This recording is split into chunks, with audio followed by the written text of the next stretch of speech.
ರಕ್ತದಾನವೆಂದರೆ ಕೇವಲ ರಕ್ತ ನೀಡುವುದಲ್ಲ. ಇದು ಕಷ್ಟದ ಸಂದರ್ಭದಲ್ಲಿ ಒಬ್ಬರ ಜೀವ ಉಳಿಸುವ ಮಹತ್ವದ ಮಾನವೀಯ ಸೇವೆಯಾಗಿದೆ. ನಾವು ನೀಡುವ ಒಂದು ಯೂನಿಟ್ ರಕ್ತವು ಒಂದು ಕುಟುಂಬದ ಸುಖ ಸಂತೋಷಕ್ಕೆ ಕಾರಣವಾಗಬಹುದು. ಸ್ವಾರ್ಥಕ್ಕಿಂತ ಸೇವೆಯೇ ಮುಖ್ಯ. ಬೇಲೂರು ತಾಲೂಕಿನ ಹರೇಹಳ್ಳಿಯಲ್ಲಿ ರಕ್ತದಾನದ ಮಹತ್ವ ಸಾರುವ ವಿಶೇಷ ಶಿಬಿರ ನಡೆಯಿತು. ಹರೇಹಳ್ಳಿ ಸಮುದಾಯ ಆರೋಗ್ಯ ಕೇಂದ್ರದಲ್ಲಿ ರೋಟರಿ ಸಂಸ್ಥೆ ಹಾಗೂ ಭಾರತೀಯ ರೆಡ್ ಕ್ರಾಸ್ ಸಂಸ್ಥೆ ಬೇಲೂರು ತಾಲೂಕು ಘಟಕದ ಸಹಯೋಗದಲ್ಲಿ ರಕ್ತದಾನ ಶಿಬಿರ ಆಯೋಜಿಸಲಾಗಿತ್ತು.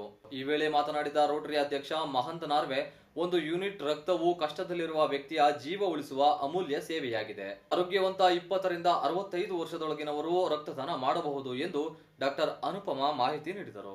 ರಕ್ತದಾನ ಅನ್ನೋದು ಒಂದು ಶ್ರೇಷ್ಠ ದಾನ. ಇದು ಯಾವುದೇ ದಾನ ಕೊಟ್ಟರು ಇಷ್ಟು ಒಳ್ಳೆ ದಾನ ರಕ್ತದಾನಕ್ಕಿಂತ ಶ್ರೇಷ್ಠವಾದ ದಾನ ಇಲ್ಲ.